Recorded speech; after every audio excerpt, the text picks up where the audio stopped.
November 2016. Washington, DCA, house on a residential street in the early evening with the lights on inside. It is not the Biden's house. It is not a lawyer's office. It is not a courtroom or a hotel room or any of the places you would expect the end of a 24-year marriage to be announced. It is the home of a family therapist. In Kathleen Buhle's memoir, the therapist is called Debbie. A 47-year-old woman has been asked to come over. She has not been told why. The call came from her middle daughter, Finnegan, who is 18. When she arrives, her daughters are already there, waiting for her, and the eldest, Naomi, is on speakerphone. And then, according to Buhle's own published account, this happens. Finnegan turns to the therapist and says, "Debbie, can you tell her?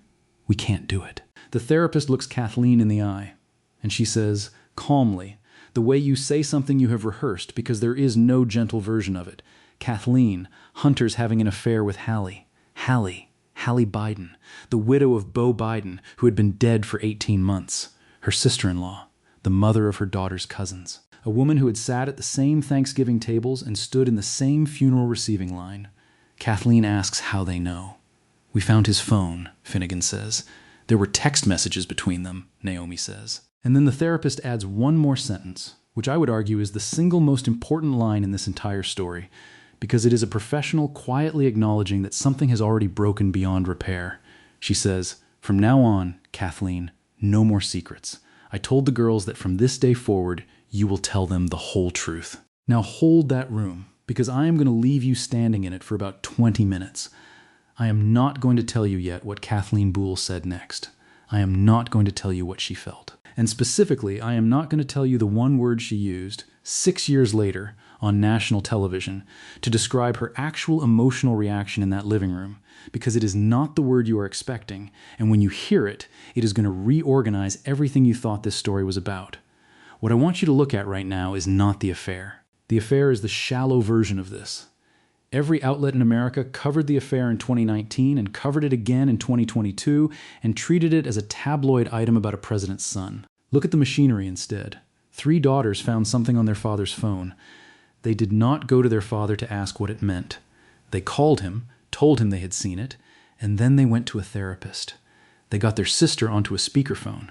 They arranged for a licensed professional to be in the room. And then they asked that professional to say the words out loud, because they could not say them to their own mother. That is not a scandal. That is a chain of custody. Those are the actions of young people who had clearly been managing something inside that family for a long time before that afternoon. So the question is not who slept with whom. The question is, how does a 24-year marriage get to the point where the children become the messengers? Where the central fact of their parents' lives has to be delivered by a third party, in a third party's living room, because neither parent can hand it across the table? And the answer, uncomfortably, is not that Kathleen Buhle was kept in the dark by a stranger. By her own admission, on national television, in her own words, she had spent years deciding not to turn on the light. This is the story of how a middle-class Catholic girl from Chicago became a Biden, what it cost her to stay one, and what she had to give up to stop being one. It starts 24 years earlier, with 2 volunteers in Oregon who had almost no money and no idea what either of them was walking into. July 1992. Portland.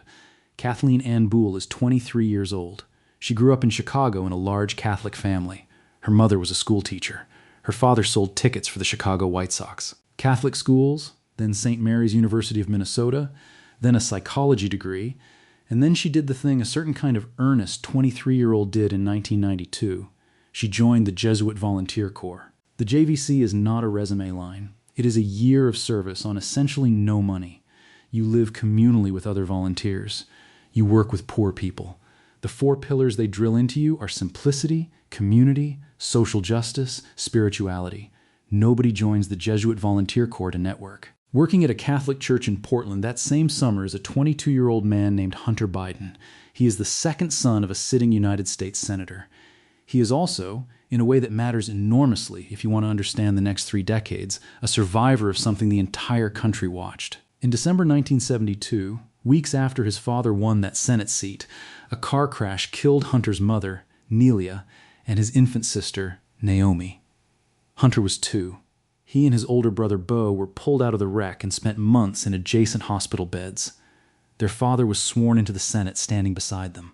So the young man Kathleen Buhle meets in a parish in Portland is not, in that moment, a political prince. He is a volunteer in a poor church, and he is the product of the most publicly mourned private tragedy in modern American politics. They start dating that autumn.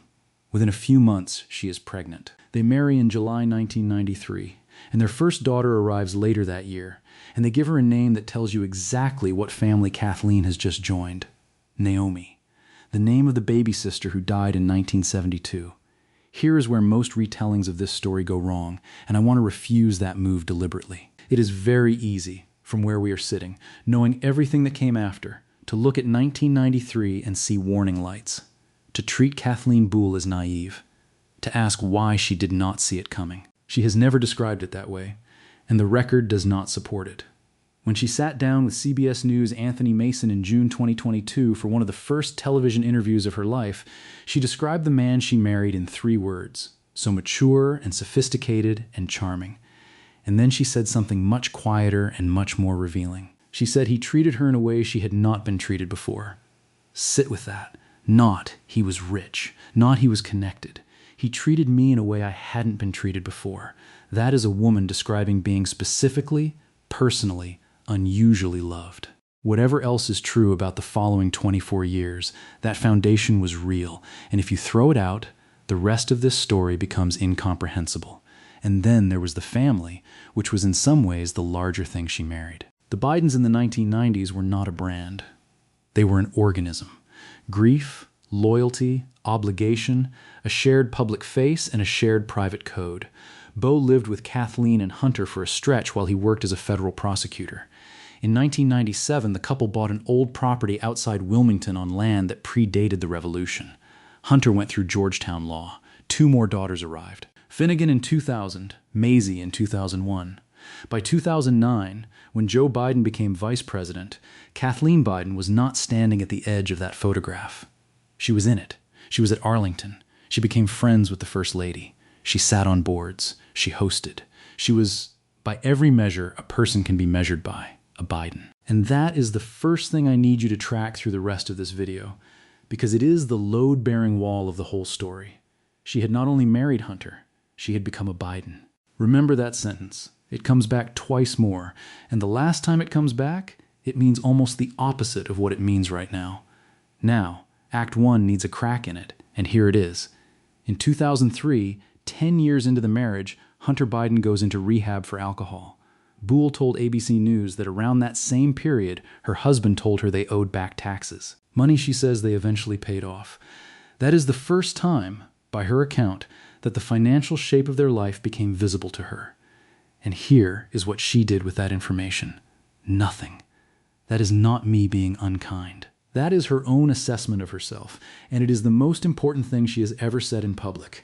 And she said it to Amy Robach on Good Morning America on June 14th, 2022. Her words, "It's embarrassing to say that I ceded all financial control to my husband and kept my head buried in the sand. I liked the nice things, and I didn't want to think about the cost at which they were coming." Read that twice, because there are 2 separate confessions inside it, and almost all the coverage only caught the first one.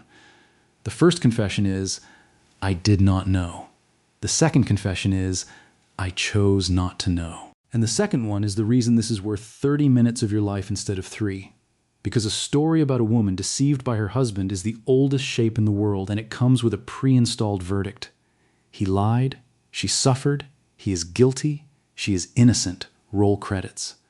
What Kathleen Buhle described in 2022 is more uncomfortable and much more human than that. She described a system with 2 participants. One of them was concealing.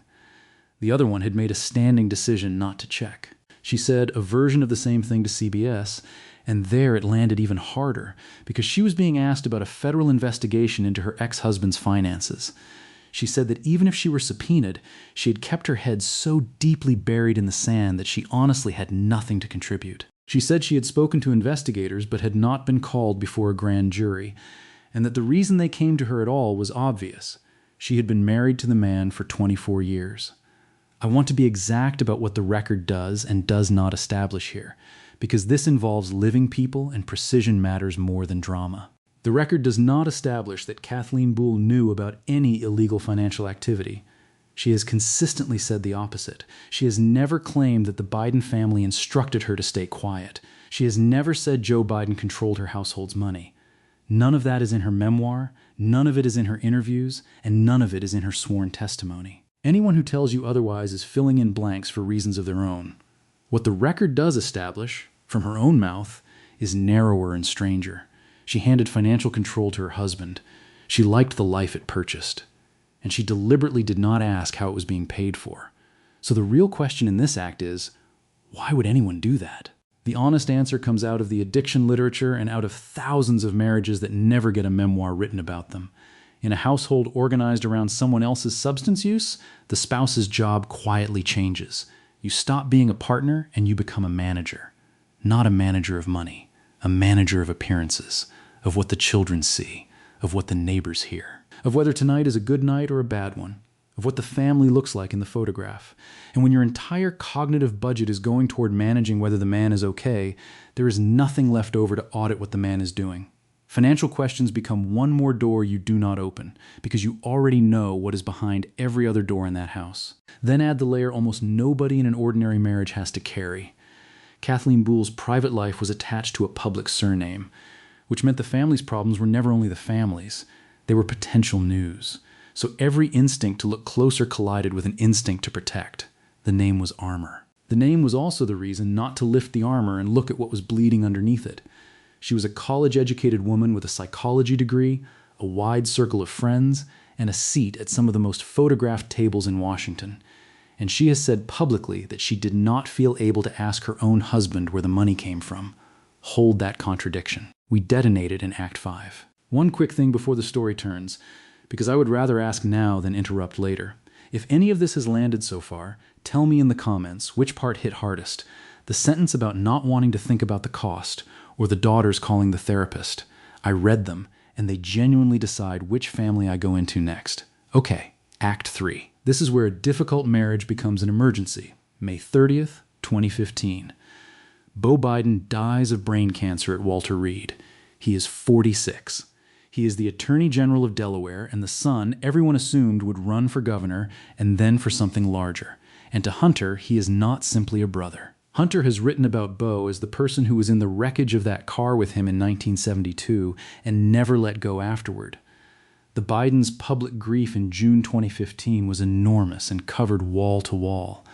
What was not covered is what that death did to the internal wiring of one specific marriage.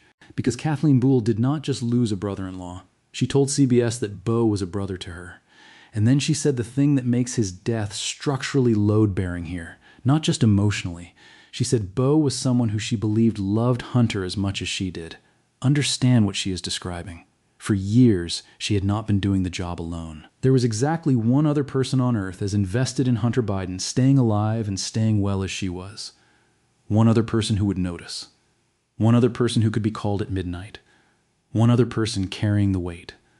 On May 30th, 2015, that person died. And here I have to warn you about a trap, because this is the point where the lazy version of this story writes itself and gets everything wrong. The lazy version says Beau died and Hunter fell apart. Grief as origin story. Grief as explanation. Grief as excuse. That is not what the record shows. The problems long predate May 2015, rehab for alcohol in 2003, 12 years earlier. In 2014, a full year before Beau's death, Hunter was discharged from the Navy Reserve after testing positive for cocaine, a fact Kathleen herself referenced from the witness stand in 2024. The pattern was already established. What Beau's death did was remove the last stabilizer from a system that was already unstable. It did not start the fire. It took away the person who had been helping carry the water. 34 days after Beau Biden's funeral, the abstraction became an object. July 2nd, 2015, is Kathleen and Hunter's wedding anniversary. 22 years. On July 3rd, 2015, the day after, Kathleen Buhle walks out onto the porch of their home and finds a crack pipe in an ashtray. I need to be precise here, because unlike almost everything else in this story, this detail does not come from a memoir or an interview. It is sworn testimony. Kathleen Buhle testified to it under subpoena in a federal courtroom in Wilmington, Delaware, on June 5th, 2024, at her ex-husband's criminal trial on gun charges. She testified that she found the pipe in an ashtray on the porch on July 3, 2015. She testified that when she confronted him, in her words, he acknowledged smoking crack. She said she had already suspected he was using because of the Navy discharge. And when she was asked how she felt, she gave the jury 4 words that are worth more than any paragraph I could build around them. I was definitely worried, scared. Within days, she asked him to leave the house. There is one more piece of that testimony I have not been able to stop thinking about, and it was reported from the courtroom by NPR and others. Kathleen Buhle told the court that she used to search his car before one of their daughters borrowed it, not to catch him, to make sure her daughter would not be driving around with drugs in the vehicle. And that is the second motif of this story, in its plainest possible form. An addiction can stay abstract until it leaves an object inside the family home. For years, the problem had been conversations, absences, moods, promises, denials, relapses, the whole vocabulary of a marriage in trouble. A crack pipe sitting in an ashtray on your own porch is not vocabulary. It is physical evidence, in the open air, on the property where your children sleep, 34 days after the funeral of the only other person who was helping you hold this together. And notice what she did with it. She did not call a reporter. She did not call a lawyer. Not yet. She started searching cars. That is the manager of appearances role escalating into something closer to a safety officer. That is a woman who has stopped trying to repair the marriage and started trying to limit the blast radius. One more detail from that 2024 trial belongs here, because in 2 questions it captures the entire architecture of this marriage. The whole appearance lasted around 20 minutes. Hunter Biden's defense attorney, Abbe Lowell, asked her whether she had ever seen Hunter using drugs. She said no. Then the prosecutor, Leo Wise, asked her how she knew he was using drugs. She said, "He told me." 24 years of marriage, and her knowledge of the defining fact of its final years was entirely secondhand. She never saw it. She was told. She found an object. She searched a car. She was inside the house and outside the truth at the same time. Which brings us back to that living room in late 2016. The marriage is over as a household. He has been out since the previous summer. But it is not over as a fact. There is no divorce filing yet. There is still a version of Hunter she is, in her own word, trying to make sense of. And then a daughter finds a phone. Look again at the order of operations, because this is the part almost everyone misses. The daughters find the texts. They call their father to tell him they have seen them. They call the therapist. The therapist gathers them at her house. They ask the therapist to say the words. And only then does their mother learn what has happened. At no point in that sequence does the information travel from Hunter to Kathleen. Not once. The 2 adults at the center of a 24-year marriage never had that conversation. The truth crossed the room from the children to the mother with a licensed professional acting as interpreter. That is the third motif. The truth did not arrive through a confession. It appeared on a phone, in the hands of his daughter. And the therapist's follow-up line, "No more secrets. From this day forward you will tell them the whole truth," is not a new rule being created. It is an old rule being pronounced dead. The children were not being protected from the adult crisis anymore because they were already inside it. They had reached it before their mother did. The only live question left was whether they would now be lied to about a thing they already knew. I am not going to speculate about what Naomi, Finnegan and Maisy felt in that room. They were 18 and in their early 20s. They have not narrated it publicly in detail, and their private experience is not mine to invent for a documentary. What I will point out is what is visible in the structure of their actions. They had a plan. They sequenced it. They called their father first. They got their sister on the line. They brought in a professional and then asked her to speak for them. Those are not the improvisations of shocked teenagers. That is a family in which somebody had been quietly holding things together for a while. And now the honest part, which most versions of this story skip. The 2 accounts do not match. In his own memoir, Beautiful Things, published in 2021, Hunter Biden wrote about the discovery of the relationship, and in his telling it was Kathleen who found the text messages, not the daughters. Kathleen's memoir, published a year later, places the discovery with the girls. Both are first-person accounts written years afterward by people with obvious reasons to remember it differently. I am not going to adjudicate between them. I am giving you both, because the disagreement is itself informative. 2 people who lived in the same house cannot agree on how the largest fact of their marriage entered the room. On the relationship itself, Hunter Biden wrote that it began as what he called mutually desperate grasping for love that both he and Hallie had lost, and that its collapse only deepened the tragedy. He described the unspoken idea underneath it as a belief that the two of them could somehow keep Beau alive by being together. That is his framing in his own book. When the memoir was published, CBS News sought comment from both Hunter and Hallie Biden.